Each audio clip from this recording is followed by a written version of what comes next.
Good morning and welcome to iteach Live. This is a time in which I get the privilege of talking to educators and administrators across the nation, really, about the teaching profession. Thank you for joining us today. And if you're watching this on a recording, I appreciate you spending time with us to watch this. This morning, I had the privilege of talking to Wendi. Good morning, Wendi. Good morning. How are you doing this morning? Pretty good. Pretty good. Good. Now, you're out in West Texas? Yes. Down in New Home is where I'm teaching. So I think Texas is starting to slowly reopen. Are you thankful for the reopening, or were you enjoying being sheltered in place? A little bit of both. I have enjoyed the time at home with my kids most of the time when they're not going crazy and bottled up. But it's nice to be able to know if I need to go do something or go into a store, it's a little bit easier to access. So. Yeah, I totally get it. Maybe we'll dive into more about your teaching experience during COVID-19 a little bit later, but I don't want to jump the gun here. I want to get a little bit of your background, how you got into teaching, and kind of talk through that, and then what you're doing in the classroom currently. And just as a way of the viewers watching this, we do have live commenting. So if you want to drop a question for Wendi, I'll be happy to, the best I can, ask that of her during our conversation today. So feel free to engage and join the discussion as it's appropriate. But Wendi, tell me a little bit about your background, really specifically how you got into teaching. Was it something as a kid you wanted to do, or how did that become about? Sure.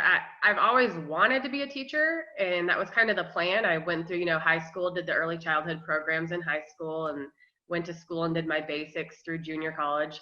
But, as you start junior college and you're like, the doors just open, you're like, wow, there's so many other things you could do. Yeah. I think I just really, that first 2 years, I almost felt lost because of how many options I all of a sudden realized I had. And I had to take about a year off and really reevaluate. And then I ended up getting hired as a paraprofessional in an early childhood autism room. So I worked with pre-K students. They'd be 3 to 4 and some 5-year-olds in that class. Most of them were nonverbal children, but we would have about 12 kids in the class, and then we had a para for each kid. And so we would work 1 week with one kid doing whatever their goals were, and then the next week we'd switch and be with a different kid, and you do that till you rotated through all the students, and then you started back over. And then I did that for about 2 years while I went back to school at that point and wanted to go back. I realized how much I enjoyed it, wanting to be in the classroom. And so I went back to all of the courses I could done where I was in Kansas, and my plan was to move to Texas. And so I had done all my prereqs and then transferred down here to Texas Tech. And so once I transferred down here, then I started working as a computer teacher at an elementary down here. It's considered an aide position, but you're really getting some teacher experience. So something like that is always a great jump start for anybody. But that's kind of the beginning before I finished my bachelor's degree in human development and family studies. And then I thought I would post back and get my degree that way. But once you've been in school that long, it's just like, I just can't sit in these classes. Yeah. It feels slow paced. Right. When you're really eager to learn and you really want to know more, you can move faster. And having the structure of a classroom where you have to wait and you have to wait on a teacher to grade you at a specific time a week out, and it was difficult to want to jump back into that. And so I was thankful to find iteach, because that's how I ended up being able to just fly through the program and really get my feet wet, getting an internship down in O'Donnell. Taught there for about 2 years. And my first year I had a co-teacher. I was teaching first grade, and my co-teacher was my third year teacher, and she just was great in guiding me through just anything that I wanted to know, and also just allowing me to try my own things. And even she would jump on board and try what I was trying. And if it failed, it failed. And if it didn't, and it just was a great co-teacher to have in that situation. And so did that for 2 years, and then had babies that had to go to preschool or to daycare. And so I took a year off and taught at a Parents Day Out program, did little 4-year-old classroom, and then switched back and was doing special ed inclusion and GT at the school I'm at now. And so that's what I did this last year. And then this next year I'll be doing GT as well as 5th grade math. So you have quite the journey, Wendi. I have a lot of questions about that. Just so anyone who might be thinking about teaching or might not be aware of the myriad of acronyms that teachers have cataloged, GT is gifted and talented, correct? Yes. Okay. I just want to make sure if someone was not familiar with that, as we dive Sure. into your GT class, I just want to frame the context of that classroom. You know, you started in nonverbal autism classroom, and then you went into computer para, and not thinking about just what your role was in the classroom, but the kids in the classroom. How did having the different environments of kids kind of cultivate where you wanted to end up teaching? Was when you're not the special ed classroom, did you realize that special ed wasn't for you, or where there was a fondness? Tell me about how that impacted your career early on. I would definitely say being a para in the autism classroom was one of the most challenging jobs I've ever had in my life, but it is one of the one jobs that I probably talk about with rewards the most. I mean, the times that you teach a kid to say, I love you for the first time, and then you have them walk up to their dad and tell them, I love you when they pick them up. I mean, Wow. you don't teach that in a regular classroom. You know, Yeah. that's just above and beyond what a parent could want, you know. and Yeah. and I did a little side work then with the same kids. The teacher set me up doing some side work in those kids' houses, so like I really got to see home life for those kids also. And so it was a really rewarding job, but you have to really be able to thrive on that rewarding aspect to handle the challenges of being bitten by a kid because they can't verbally tell you what they want, or Yeah. having a kid who just will run. I mean, we had runners that would just, I mean, they were faster than you and they were 4 and they could climb a fence faster than you could get to them, and just the fear of that job too. So I think I knew I didn't want to be a special ed teacher, Yeah. but I was so intrigued by how those kids were learning, because each of those kids, I mean, this is probably why I enjoy differentiation so much, is because those kids were so different, all 12 of them, and they were all working on the most random goals. Like one might be working on tying a shoe, while another one is working on actual words, and another kid is just working on pointing to the colors when you say the colors. They're Yeah. not working on the same stuff at all. It's not a first grade classroom where your goal is to get them reading by the end of the year and doing certain level math.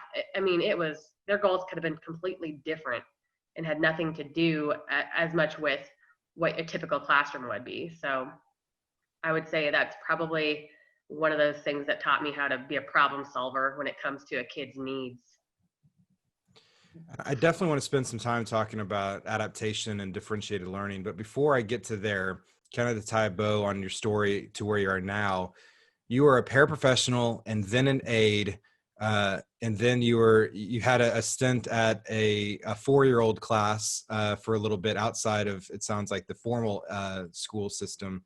Mhm. Talk to me about, or maybe even talk to any new teacher thinking about the profession, about those experiences and how they helped cultivate your desire for teaching or the confirmation of teaching. Because I think a lot of people might be hesitant to walk into a para or an aide position, but they can be really invaluable. Oh my gosh, yeah. If I could tell any new teacher or anybody thinking about that position, I would say if you could get into a special ed inclusion job, even while you're just going to school, that has been the most beneficial job I've ever had to leading into actually teaching in a classroom. I've enjoyed my time as a para teaching computers. I enjoyed my time teaching children with autism, and I enjoyed my time at the Parents Day Out program. But being in a special ed inclusion job allows you to literally just watch other teachers teach, and Yeah. then you can work side by side with them in their classroom, and they can give you tips the whole time of how to work with the one or two or group of students that you're situated with. So on any given time, it might have been, I had a group of 4 or 5 fourth graders in a math class, and I was in there every day with a veteran teacher who had been teaching 30 something plus years, Yeah. and just, I mean, watching her teach. And then when she was ready for me to work with them, they'd come to my table. And if I was confused on what I needed to show them, she showed me. I mean, it's like having student teaching, but getting paid for it. Yeah. I Yeah. mean, I've had 2 years of special ed inclusion work, and I've seen some of the most amazing teachers, but I've seen teachers who weren't bad teachers. They were teachers that had totally different styles that I don't think I could have figured out how to adapt to either. Sure. And that was something I had to learn too, that you need to do your own style and what works for you, or you'll be stressed just trying to create stuff that you probably won't use. That was something that I think you learn when you're in a special ed inclusion job too. Yeah, I was talking to an individual during this time a couple of weeks ago, and he started his teaching career as a special ed inclusion teacher for sixth graders, and he felt that he was relearning sixth grade all on his own again. And he said some of the teaching there he wished he had when he was in sixth grade, but he was able to glean a lot of skills and strategies just by being able to observe teachers. So I think that's some really helpful advice to if you can. Special ed inclusion is a really unique role as a teacher. I agree completely. You know, kind of diving into what you had alluded to, this is certainly not an iteach commercial at all, but I will say that your desire for differentiated learning and the adaptation, you mentioned the idea of going to post back and sitting in the classroom where there's lectures and you can't go at your pace, that you might want to, go a little quicker. Certainly iteach models that in our competency-based courses and allows potential new teachers to progress at the pace in which they're comfortable absorbing those lessons. It's a way to model differentiated learning, but it's also kind of a necessity in our business model. But I want to dive really into why you think adapting your teaching styles and differentiated learning. Tell me about like your background and exposure to that, because I know it's really important to you. And then I want to get into some of the strategies that you think are helpful. So, I mean, in regards to my own learning, you mean? Yeah. Yeah. So I feel like for me, my own learning process, like I said in the beginning, I thought I wanted to do teaching, and then I took a break and was like, I don't know what I want to do. I could do anything. And doors were open. And then I was like, nope, okay, I really do want to do this. And because I had taken that break in between, I felt like I'd killed a lot of time. And when I knew what I wanted, I didn't want to waste time. And that's where it felt like things were moving so slow that it was frustrating, and it's discouraging when you have to wait for an extended period of time. So for me, being able to do the iteach, when I had finished and I'd post back, it gave me that opportunity to kind of speed through the program and get available for a school that I knew was going to have an opening. And so I just needed that, and there's no way I could have gotten that from post backing. And then how did you bring that into the classroom? Did you immediately, as you started teaching, think, I have to take what my disposition is for adaptability to the students? Or how did you cultivate the confirmation that's needed inside your own classroom? So my first year teaching, I did a lot of research about how to teach, because I had done all the iteach programs, but I knew I wanted to do small groups, and I really wanted to get that figured out. And so my first year teaching, I really adapted my teaching style to doing a lot of station and small group work, because that was where I really could adapt for each kid what level they needed. Because some of my first year, I had a 30-year veteran teacher teaching beside me in a very small town school. So you can imagine most of the parents of the first graders we had been taught by her. So they had requested her, and I had been hired so last minute that they didn't even know who the new teacher was going to be. And they knew I would be a first year teacher. And so I had a lot of the high kids their parents had requested the veteran teacher. And so I had like one high kid, about 2 or 3 mid kids, and several low kids. And so I really had to learn how to adapt to make sure I was hitting each group, not leaving those high and mid ones, because they were so few compared to the whole larger group that was more on the same level. And so small group was just really what I had to do to adapt to that. Just finding whatever I could and utilizing resources that teachers there had, or other resources of people that I already knew previously that were teachers. We had discussed things like doing readers theater with some of my higher kids as a separate thing from what I was doing with some of my other groups, and just changing up what you were doing and giving some difficult challenges to those higher kids. Just sticking with, this is first grade level, this is all you need to know. That's not how it works. I mean, those kids can probably read on a 3rd grade level. So you should be doing 3rd grade and bumping them up even further. It's more about than it is about just completing that year's tasks. Yeah, to that end, regardless of where they come into your classroom, the hope is that they have a year's worth of learning while in your classroom. And so tell me about some of the challenges. Now granted, in Texas, you are qualified to teach 3rd grade. So if you have 1st grade students, you certainly have the content and the skills to implement 3rd grade content. That's not maybe an issue. But tell me about the struggles in trying to do that alongside individuals that might be below grade or on grade level. When you have such a few, you can't split, like, it doesn't sound like you could split the group in half and have half do this and half do this. I'd love to know the struggles and how you overcome those to ensure that those individuals, say reading on a third grade level, that you're still challenging them. Absolutely. Like for instance, this year I had a group that was about 5 kids. I had first and second graders grouped together. Several of those first graders, I would say, so probably most of those kids in that group were reading about 4th, 5th grade level work. And so even though some of them were reading that level, some of them comprehension wise were not at the same level. Or maybe their writing abilities weren't there like some of the other students, or just anything in any area. So a lot of what we did was we would do small group work, we would do whole group stuff. So we might be starting a lesson with I would read some chapters to them, then they would popcorn read, and then we would have an activity where we worked together, answering some questions, and then they would end it with answering their own question. A lot of times I would also use, I don't know if you've heard of Flipgrid classroom. It's a fun way for them to video themselves. And so you can have them answer the question in their video themselves, kind of like a Zoom, but it records it and it saves it on there, kind of like a little blog. So they can go and listen to their friends and leave them video comments later. And so we would use that, and I would put task cards around the room, and they would have questions on it. And then they would go, and sometimes what I would do is one of my higher students that maybe is verbally better about answering something for a video with one of my kids who I know doesn't really speak up much. So he can hear what the older one is, well, he's not necessarily older, but the one that maybe is verbally more mature, hear what he says. And then I would have them flip, and then the other one would have to go and record, but he would have had a time to listen first to how to state something.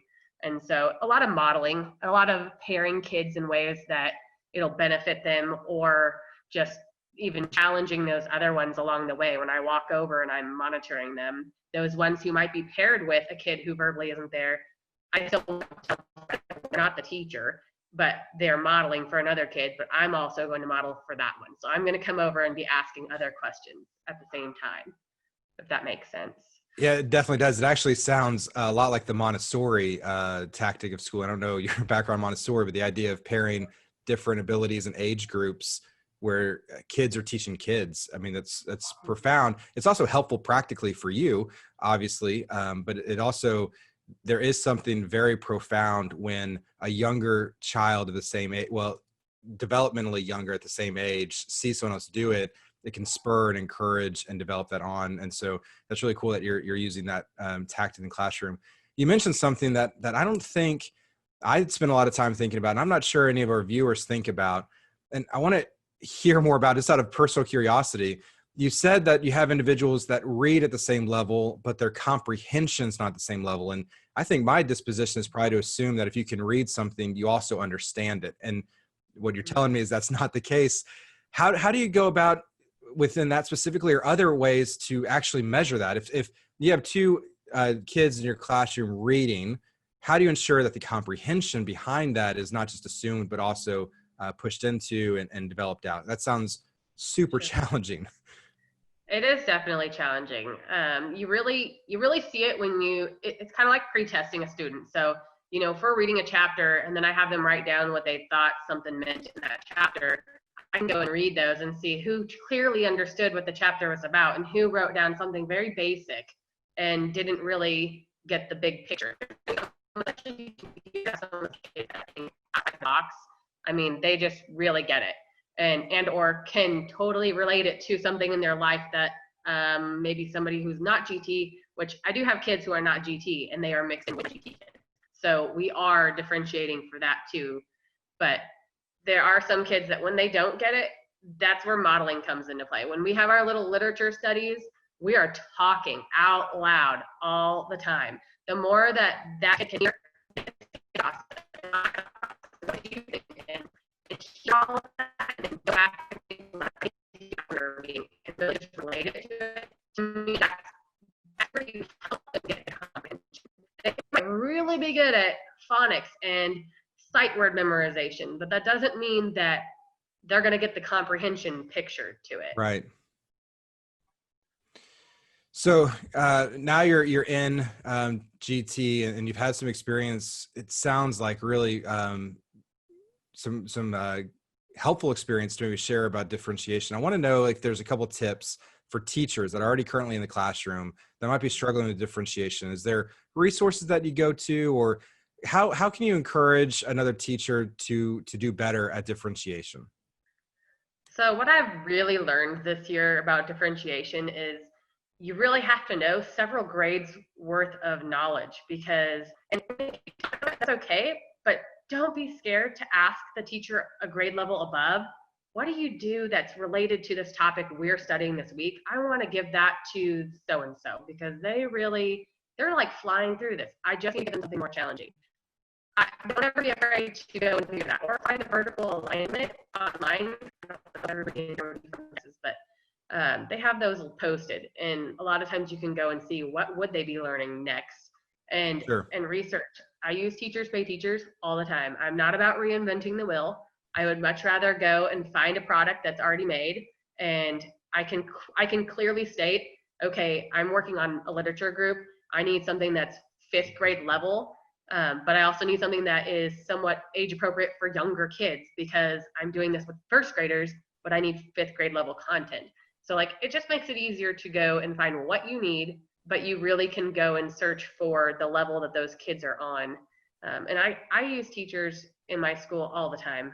I wish people would not feel, and that's one thing I've watched a lot is teachers who come in, 1st year teachers, and they just feel like they've got to be able to do it on their own and prove Yeah. it to people that I'm a good teacher. I can do this. I don't need help. I wish that I would have had teachers help all the time because they have so many ideas. They've done it so many ways, and 5 teachers might have 5 different methods for one thing you're doing. Yeah. And one of those is going to be one way that really makes sense to you and you can use. So if you're only going to one teacher and asking for help, you might be missing the teacher who actually connects to your style of teaching. So that's what I would say. Go to teachers, ask them questions. People love to feel like they're knowledgeable and can help you. And if you can go and reach out to different coworkers and just say, hey, I've got a kid who's reading on this level. I don't want to do any novel studies that you're going to do with them because I know you'll do those someday. But what are some books that would be on your level and appropriate for a younger group? That's the kind of stuff I do. I go reach out to like librarians or anybody who is in the building that is going to have the level I need and can give me something that they're not using. So that way they can still do it when they get to that grade without having gotten to a point where they're like, oh, I've already done this, and so that's really what I've relied on. Yeah, and you're absolutely right. When you go and ask someone else their advice or input, you're going to make them feel good and affirm that they feel appreciated. There's all sorts of relational wins in that, but maybe even more importantly, you as a teacher want your kids to be lifelong learners. You want them to be humble in their experiences, to ask questions, and to be vulnerable to those things that are needed for them to actually learn. You can model that as well as a teacher. You can be humble and vulnerable and ask questions. And so I think it's a good practice for all humans just to be in for the life of them, but especially teachers. There's no reason to be prideful or stubborn when really we're talking about kids learning here. There's not room for that if we're wanting these kids to learn and have the best experience year over year through their formal education. Mm-hmm. Yeah, I use a lot of Facebook pages too. If people are on Facebook, you can search. Like I have several GT Facebook pages that I'm on, and there are several Oh, distance interesting. learning virtual ones that you can get in, and I really use those a lot too because they're very direct in what they have on there, and people post everything from all over the United States that they use on a regular basis for curriculum. So not just the people in your classroom, but finding things like that is super helpful also. Yeah, that's actually really, really interesting to hear. Do you ever use those resources to take your kids outside of their geography? There's a way to, you're talking about other states and nationally, these groups that have things.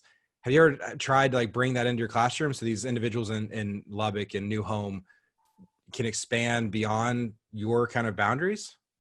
I haven't gotten to because I'm not exactly sure. I've got to find some of the boundaries on that and making sure that I mean, there's a lot of rules on what you can do with videos and your kids being in videos and people elsewhere, and just the safety issues behind it. And so this year being the first year we really created curriculum for the GT program, that was beyond my abilities this year. And I understood that, but there are many people on there who they use the Flipgrid app that I was talking about. And they have connected with people even in other countries that students are speaking different languages, but they're learning English and doing that. So yeah, there's absolutely people connecting in that way, which is very neat. Yeah, what a cool opportunity that technology provides us. But also technology can sometimes be bittersweet in use. We're using technology right now, which is helpful. And I want to know about your experience with technology given the past 8 weeks of life. Have you been able to differentiate learning, because we're kind of on that topic, or what have you been resigned to do? Tell me about your experience. Right. So through this experience, just because it can be overload for some of these students and families who have multiple kids in the home, I have really stuck with my 4th through 6th graders, and the lower ones are just sticking with what their classroom teachers have given them. So I've got a couple that are just extremely high, who like pre-K kids who can do 3rd grade level math, that are doing some extra just prodigy type of games and stuff that I'm on the account for. But for the most part, the 4th through 6th graders have an enrichment classroom, and it has not just been for my kids that have been in my enrichment program. My enrichment program had 4th through 6th grade was high achievers and GT kids.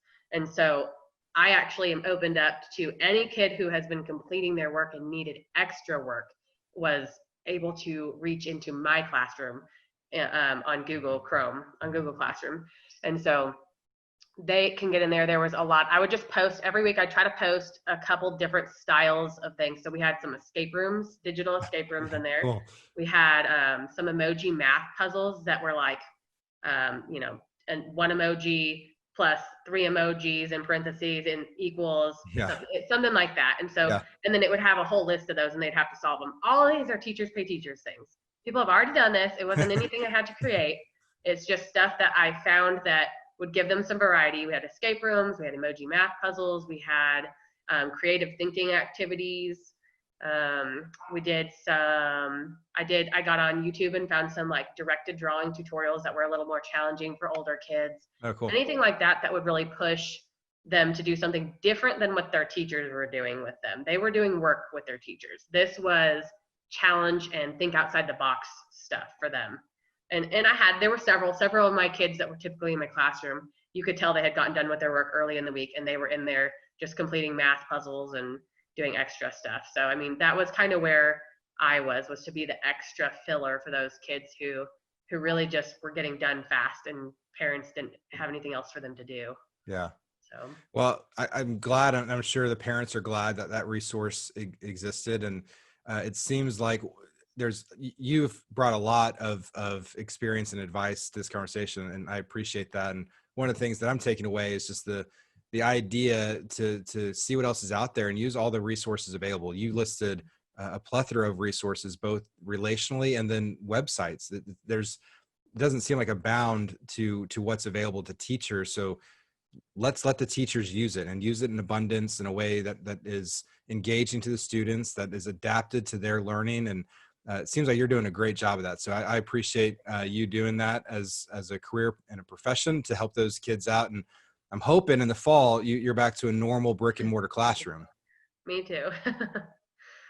Wendi, I appreciate your time. I know we're up against the 30 minutes that we've asked of you, and I'm so thankful that you were able to hop on and answer all these questions and really give some practical tips for everyone that would watch this. So thank you very much. Thank you. Yeah, have a great day, and be safe, and enjoy your summer. You too. Thank you.